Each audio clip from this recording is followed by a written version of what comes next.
In her early days, she was totally reliant on Soho House to pay for her travel, to pay for her accommodation. Markle has never been a member. I don't know if she's become a member now, but she had been working for Soho House since at least 2005. Why does the same man keep popping up next to Meghan Markle over and over again?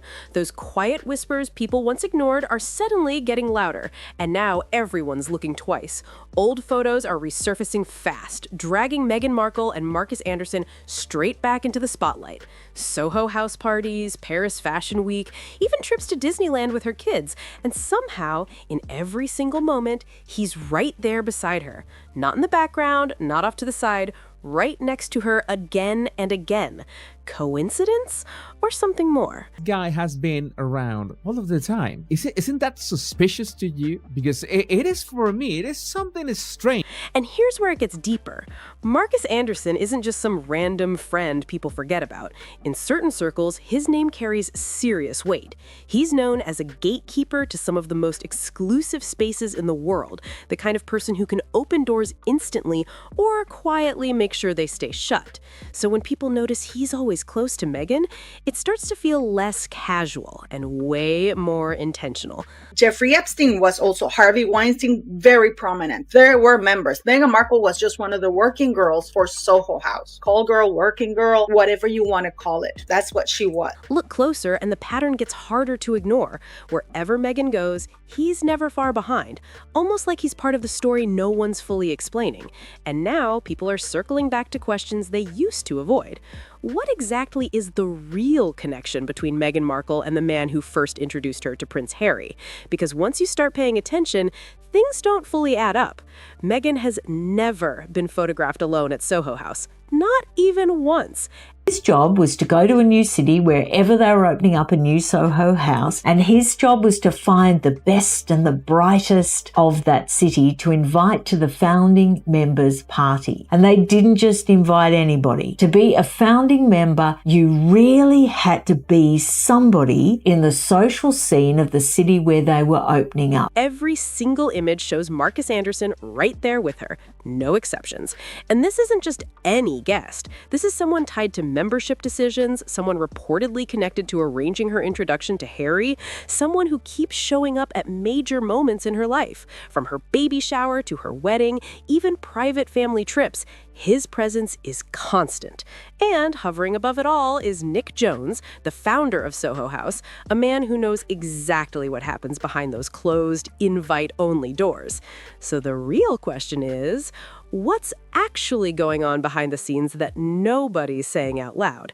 These images aren't just popping up for no reason. They feel like clues pointing to something bigger. It only becomes prominent for Soho House, guys, after she starts being on Suits and she's introduced to Marcus Anderson. And then she gets more consistent and more prominent work, okay? Because then she could be in the presence of Marcus Anderson. Piece them together and they start forming a story people can't ignore, whether they want to believe it or not. Meghan has spoken about wanting privacy, sure, but what's visible in public tells a very different story. To some, it doesn't look like privacy at all. It looks like access, ambition, and powerful connections hiding in plain sight. And this isn't about romance rumors, not even close. This is about proximity to influence, to circles most people will never even see. So what exactly is Soho House? It's not just some trendy social club. It's one of the most exclusive private networks in the world, with locations across London, New York, Toronto, LA, and beyond. You can't just pay your way in. It doesn't work like that. You need recommendations, approvals, and most importantly, backing from someone who already holds power inside. And that's where Marcus Anderson steps in. Knows, and everybody all around the world that you would want to know. The very rich, the very connected. Anybody who is anybody would be in Marcus Anderson's little black book. And he's never betrayed a confidence. He's never made a slim. As global membership director, his story alone raises eyebrows. He went from waiting tables to becoming Nick Jones' trusted right-hand man, the person helping shape guest lists for elite rooms filled with actors, models, and high-profile figures.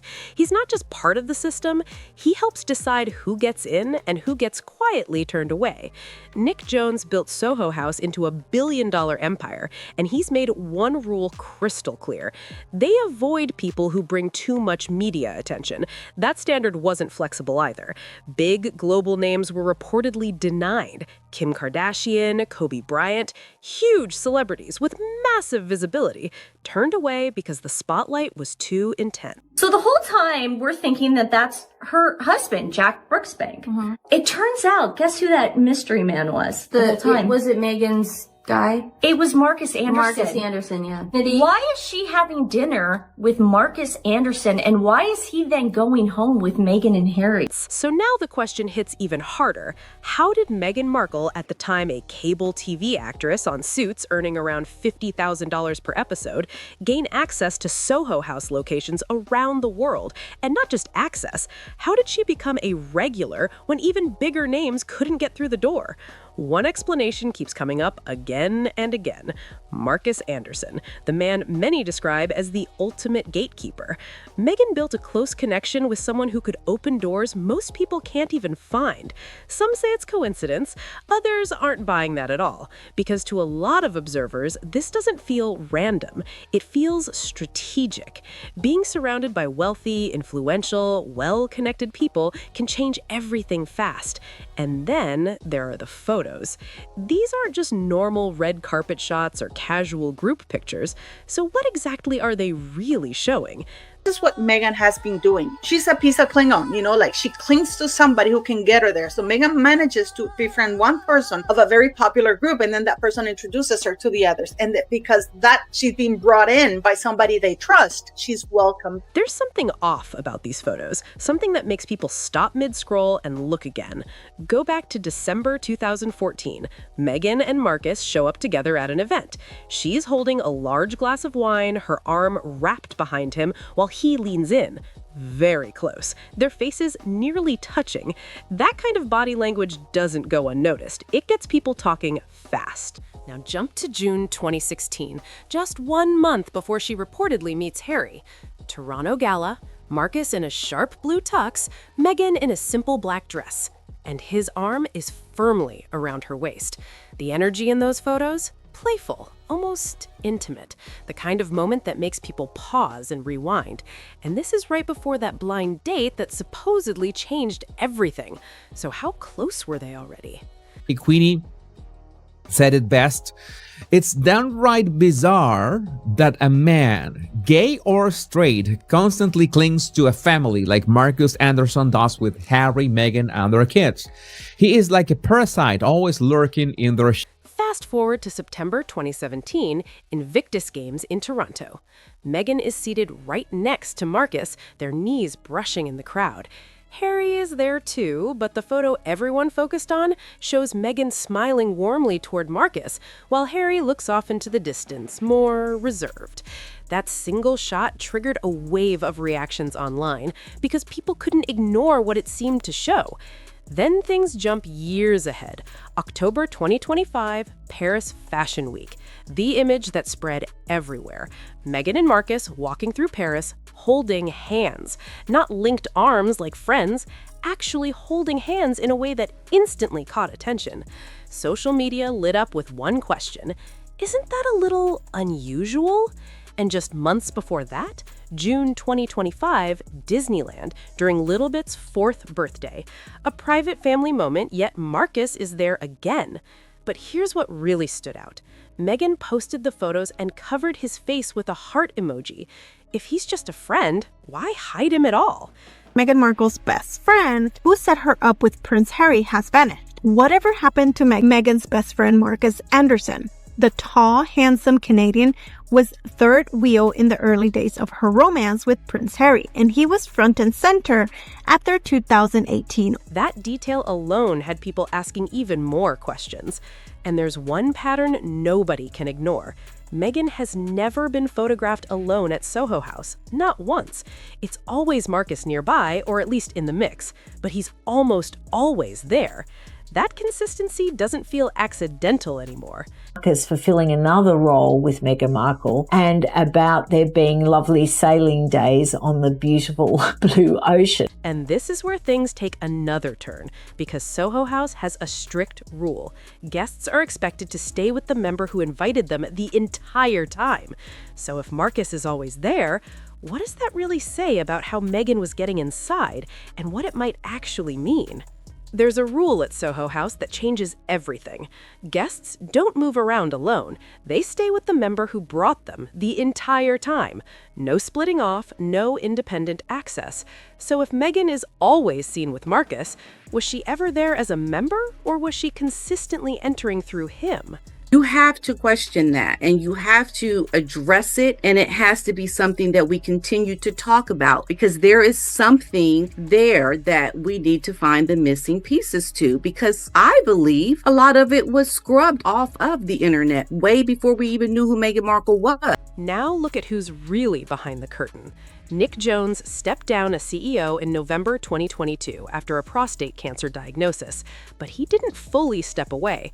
Reports say he remained involved in creative direction and membership decisions, meaning he still knew exactly what was happening inside those private spaces, the kind of spaces where deals are made quietly and influence moves without being seen. Because Soho House isn't just social, it's strategic. It's a global network built for powerful connections. Ambitious people meet wealth, influence, and opportunity all in one place. Relationships are formed behind closed doors, and the public rarely sees how those moments actually unfold. Then there's Babington House, a countryside property owned by Nick Jones, and another key piece of the story.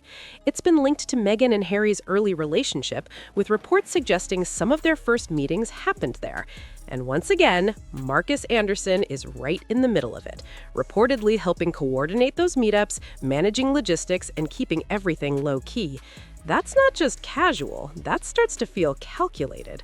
So for Harry himself, he's now, in many people are suggesting, trapped. And as his mother famously said in that line, it's difficult because there's three of us in this marriage. History, truly, according to that source, is repeating itself. Harry is very much sort of whatever is suggested, he has to go along with it. Babington House itself has a certain reputation.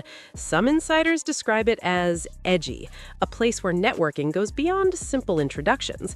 Behind its calm, traditional setting, conversations can carry serious weight, the kind that can shift paths, open doors, and create opportunities in ways people don't fully see. And then there's the story of how Meghan and Harry actually met. Because depending on who you ask, that version might not be as simple as it sounds. So what really happened behind that first introduction? What if the version everyone knows isn't the full picture? Like to think that Meghan would like that. Meghan likes to be number one. Meghan does not simply degrade Prince Harry. She degrades his entire family, his entire legacy. And this is a different kind of embarrassment. She has mocked his heritage, his traditions, his grandmother, the former Queen of England, and it seems like she did so. Royal biographer Katie Nicholl has suggested there's more going on behind the scenes. Reports claim that in July 2016, Prince Harry didn't just meet Meghan, he reportedly went straight to Marcus Anderson and asked him to arrange a private meeting at Soho House, London. That detail alone flips the narrative, doesn't it? That first meeting wasn't random either. It was small, controlled, only 7 or 8 people in the room. Just enough to keep things natural, but clearly set up with intention. And here's what stands out. Meghan has always had this very, very strange fascination with Soho House, very much this weird obsession with. Harry didn't go through multiple connections. He went directly to Marcus. So why was Marcus the key person in the middle of it all? Because he had everything needed to make it happen. The connections, the access, the private spaces, and the ability to keep things quiet. And just as important, he already knew Meghan well. That changes how the whole situation looks. This gentleman right here, that's Nick Jones, the original founder of Soho House. Guess where he's going there? He's arriving at Meghan Markle and Harry's wedding as guest of honor. Oh yeah, Soho was present. Watch how the dynamic unfolds. Marcus introduces his friend Meghan to Prince Harry, and then he doesn't disappear. He stays involved. He's linked to organizing private meetups at places like Babington House, securing access to Soho House locations, and remaining present as things move forward. That's not just a one-time introduction, that's ongoing involvement. And that's why some people use a specific word for him, Meghan's fixer. And what does that really mean? Someone working behind the scenes, making things happen, opening doors that don't easily open for others. A ridiculous story about how they first met. The whole thing was a tissue of inaccuracies, to be polite. That's the role Marcus Anderson keeps getting connected to. Now, zoom out and look at the bigger picture. During her time on Suits, Meghan was a working actress, successful but not globally dominant, not deeply embedded in elite circles. She had ambition, no question, but access to that level of influence doesn't usually happen overnight. Then Marcus Anderson enters the frame, and suddenly things start shifting fast. Travel across Europe, exclusive events, high-level connections, entry into spaces most people don't even get near.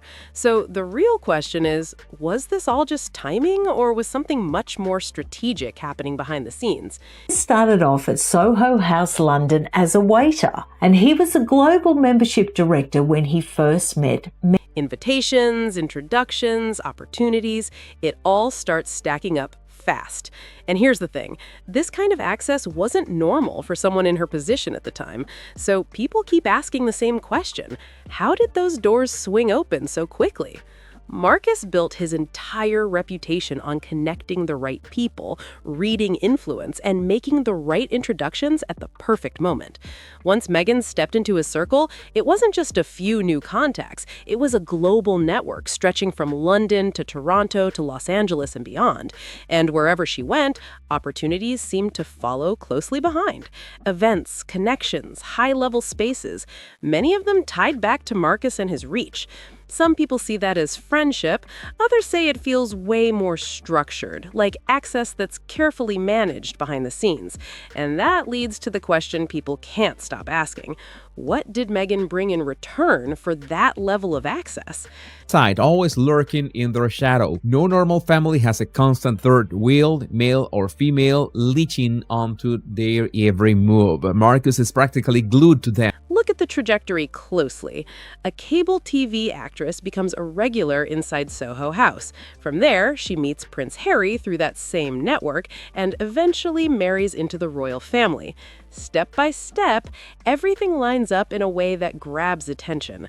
Some call it coincidence, others see strategy, possibly guided by someone who knows exactly how to move through elite spaces.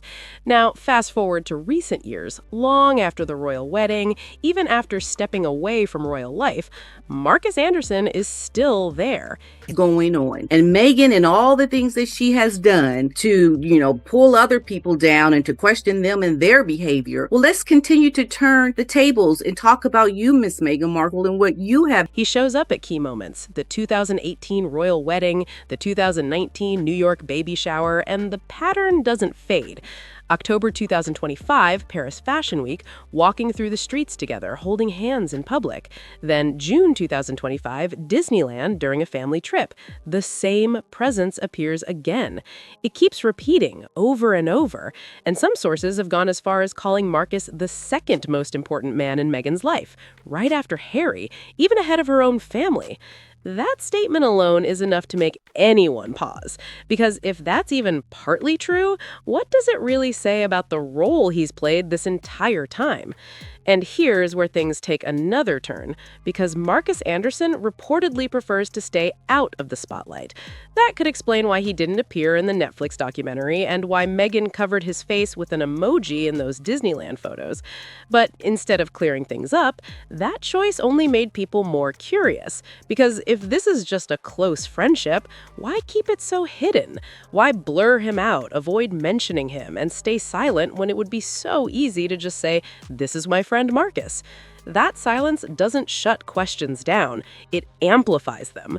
The more something is kept low-key, the more attention it pulls in. And people are definitely paying attention. Then there are the moments that people can't stop analyzing. Go back to September 2017, Invictus Games. That image says a lot without saying anything at all. Harry appears distant, looking away, while Meghan is smiling warmly toward Marcus. Some observers have pointed to possible tension in moments like that, questioning why Marcus was always so close and why Meghan seemed to lean on him during key events. No words, but the body language speaks loudly. Now, think about Harry's position in all of this. What could he realistically say? Marcus is the one who introduced them. He helped arrange those early meetings and played a role at the very start of their relationship. That makes things complicated, because Marcus was already in Meghan's life before Harry even entered the picture. Pushing back could feel like questioning the entire foundation of how they met. That creates a tough situation. If Harry challenges Marcus's presence, it could spark tension.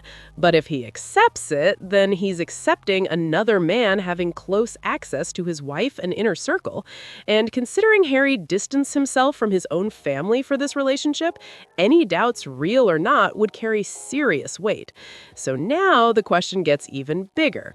What does all of this say about trust? And when you zoom out even further, another layer appears. What did Soho House actually offer Meghan? Because this was never just about luxury spaces or exclusive parties. It was about stepping into a world of influence, wealth, and powerful connections that can completely reshape someone's path. So how much of this story was really chance, and how much of it was something else entirely? Look at the names connected to that circle, and it starts to feel even bigger. Ron Burkle, a billionaire investor tied closely to Soho House. Misha Nono, a fashion designer moving in those same spaces. Jessica Mulroney, linked to Canada's elite and the Toronto scene. Serena Williams, a global icon and member who formed a well-known friendship with Meghan. These aren't random connections. They're powerful, strategic links. And here's the pattern people keep pointing out. Many of these relationships trace back to Marcus Anderson's network. One by one, they form a bridge that helped Meghan move from a working actress into global, high-level circles. That's not a small jump. That's a complete transformation. And that's exactly the kind of value Marcus is believed to bring. Not just friendship, but access, introductions, and real opportunities. But that naturally leads to the question people keep asking. What, if anything, was given in return? Because in environments like this, access isn't usually random. Time, connections, and opportunities tend to come with purpose. That's just how these circles operate. And it's why those widely shared moments from late 2025 caught so much attention. Because they suggest something important. The connection didn't fade after the wedding. It didn't disappear after stepping away from royal life. Marcus is still there, still present, still part of the story, still raising questions about influence, loyalty, and what this relationship really represents. That kind of consistency is hard to ignore. Step back and look at the bigger picture. Some people believe Meghan's path into royal circles was closely tied to Marcus Anderson and the Soho House network. Through that access came global recognition, and even after leaving royal life, both the visibility and those connections stayed intact. So it makes people wonder, what really mattered most along that journey? From that angle, Soho House starts to look less like a backdrop and more like a key piece of the puzzle. Harry may have been part of the story, but others focus on the wider network behind it all. And now, as Meghan builds her life and brand in California, Marcus is still nearby, seemingly playing a similar role to the one he had years ago in Toronto. Then there's Nick Jones. He attended Meghan and Harry's wedding, yet he's remained completely silent about her connection to Soho House. No behind-the-scenes details, no insight into those private gatherings, nothing. And that silence stands out because if anyone would know what really happened in those rooms, it would be him. He would have seen who attended, how those events worked, and how Marcus operated behind the scenes. He would have watched how Meghan moved through those spaces and built connections that later became incredibly valuable. But there's a reason none of that has been spoken about. Because Soho House runs on one thing above all else: Discretion. That's the foundation. Break that trust and the entire system starts to fall apart. So maybe the real story isn't just about what we can see, but everything that's deliberately kept out of sight. And the question is, how much of it will ever come to light? And that silence? It's not just personal, it protects the entire machine. Staying quiet keeps the relationships intact, the image polished, and the exclusivity untouched. Because once details leak, the whole illusion starts to crack. Meanwhile, the people inside that circle likely know far more than what's ever been said out loud. Marcus knows, Meghan knows, and Nick Jones definitely knows. Look at the trajectory closely. It stands out. Meghan goes from a working actress with ambition but limited high-level connections to a regular inside one of the most exclusive networks in the world. Then comes meeting Harry, stepping into the royal spotlight, and later stepping away while still holding on to influence, visibility, and global attention. That kind of progression doesn't go unnoticed. Some critics have voiced strong opinions, saying Meghan wants to be number one and has been openly critical of Harry's family, his legacy, and royal traditions. Those claims have sparked debate and divided opinions, but they've also kept the spotlight burning. And through it all, one detail never seems to change. Marcus Anderson is still there. That consistency is what keeps people talking, because when the same person shows up across major moments, events, trips, fashion weeks, private gatherings, it stops feeling random to some observers. It starts to look intentional, like someone who understands exactly how elite circles operate, how to move carefully, stay low-key, and still shape outcomes behind the scenes. And then there's the visuals, the moments that keep fueling the conversation. No statement can fully change how people interpret them. Meghan doesn't come across as just loosely connected to Marcus. There's a noticeable closeness, both in public and behind the scenes. Walking through Paris holding hands, that alone had people talking instantly. Then the Disneyland photos, faces partially hidden, shared smiles, subtle closeness. Small details, but enough to make people pause and look twice. For many watching, these moments suggest the connection didn't fade after the royal wedding, it didn't disappear after stepping away from royal life. So the question keeps coming back. What exactly did Marcus bring into Meghan's world? Opportunities, introductions, influence, access to names like Ron Burkle, Misha Nono, Jessica Mulroney, Serena Williams, and others who could elevate her profile fast. But the bigger question still lingers. Was this just the right place at the right time, or something far more calculated behind the scenes? That kind of network can open doors most people never even get close to. And while Meghan clearly benefited from those opportunities, it brings the same question back again. What, if anything, was given in return? Because in circles like this, time, access, and influence are rarely handed out without intention. Marcus had a role, and Meghan gained from it. But some people see it as something more balanced, a partnership that worked both ways, strategic, consistent, and maintained over time. Even now, Marcus is still there, showing up in photos, staying connected, moving quietly in the background. And that steady presence, that's exactly what keeps people talking. It raises bigger questions about priorities, loyalty, and what really sits behind Meghan's rapid rise. While Harry was in the spotlight, some believe Marcus was working behind the scenes, helping shape opportunities that impacted the bigger picture. That kind of influence isn't loud, but it's powerful, and it might explain why, years later, those same images still spark reactions. Some even argue the clues are hiding in plain sight. Meghan's rise, her fame, her brand, to them, it doesn't look accidental, and they keep pointing back to one name that appears again and again, Marcus Anderson. The timeline is there, the access is visible, and the connection hasn't faded the way many expected. So the question keeps coming back. Why is he still so involved? Because here's what stands out. He's not officially her employee, not her manager, not publicly listed as a business partner, yet he shows up at family trips, major events, even moments like Paris Fashion Week, always nearby, always part of the picture. Some have even described him as the second most important man in her life, and that alone is enough to make people stop and think. Because typical friendships don't usually look like this. They don't stay this close across years, countries, and major life changes. So people start forming their own interpretations. One idea that keeps surfacing, Marcus was there for every key phase. Soho House, early connections, major introductions, the shift into global attention. He saw it all unfold from the inside. And because of that, some believe his role goes beyond friendship, more like someone who holds key insight, someone who understands the full story and stays connected to it. From the Toronto years to elite events, from private introductions to global visibility, Marcus has been present through every stage. Some even describe him as a kind of insurance, someone who knows everything and never fully steps away.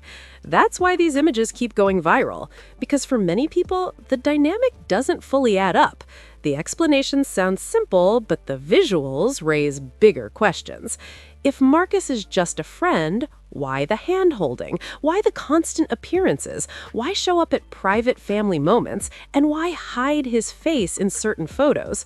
If everything is straightforward, why not keep it so private? Why not just say it clearly? The more this connection stays low-key while still being visible, the more curiosity grows. People start connecting dots, forming theories, and looking closer at every detail. And then there's the silence. Marcus Anderson, Meghan, Nick Jones, the three people who likely understand the full story better than anyone, have all said nothing. And that silence, it keeps the speculation alive, because explaining it openly would mean revealing how someone moved from a cable TV career into elite global circles and eventually into the royal spotlight. But here's what stands out most. The consistency. Year after year, moment after moment, Marcus keeps appearing in the same spaces, around the same milestones, tied to the same story.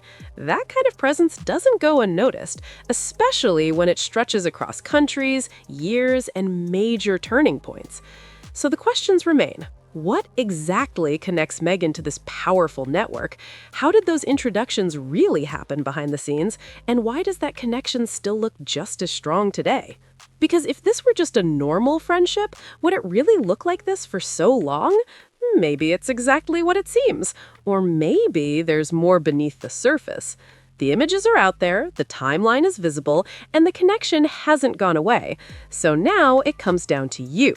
After seeing all of this, what do you think is really going on here?